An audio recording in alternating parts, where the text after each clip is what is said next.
Introducing Dr. Moya Smith, our head of Anthropology and Archaeology. Moya, there are so many fascinating aspects about this exhibition. What excites you the most about it?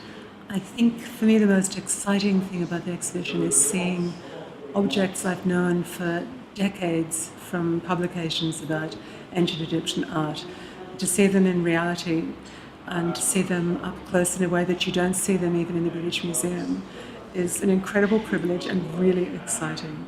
But just watching them come out of the box as well when they're unpacked is also a very exhilarating moment, because I feel a bit like someone at Tutankhamun's tomb. When they say, "What have you seen?" you say, "Wonderful things, wondrous things." So every unpacking becomes exciting. There must be so much effort that goes into bringing an exhibition like this to Perth. So, I mean, what are some of the processes? I mean, how long does it take to make something like this happen? I think we've collectively been working on this for over a year, and it goes from that very first, we've had this exhibition elsewhere in the world, are you interested in it? Then it's the negotiation about what your space is like, what will fit in it, what objects you'd like in it, whether you need the story tweaked for a different audience, and that's just the general background work. Then it's the minutiae of choosing the objects, photographing objects, condition reporting objects, packing objects, us doing the work to understand everything that's coming, and through to all the minutiae of packing and transporting and receiving and building exhibition furniture. So just a massive undertaking.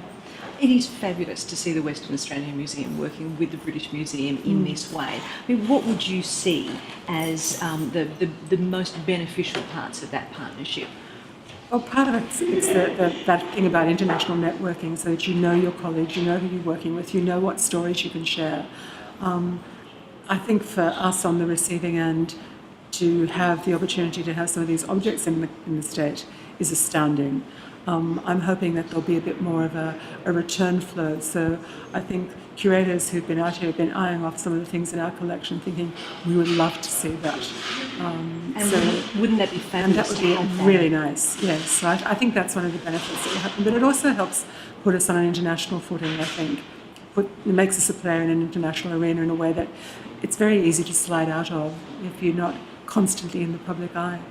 I mean, there's a magnificent statue of Sekhmet behind you. I mean, what kind of value do you think does society place on these objects? Is there for these objects? For me, the story of every individual object is something that leads us into exploring ideas about people. It's about the people who made them, the people who used them, the people who rediscovered them, and how they're constantly reinterpreted. And as a way of a window into the past, a window into understanding humans throughout generations. And it's both the ancient peoples and us then as people looking at them afresh and feeling the impact of an object such as this. And Sekhmet is particularly a powerful goddess who seems to transcend time. I just love her. Dr. Moya Smith, thank you very much. Thanks, Sarah.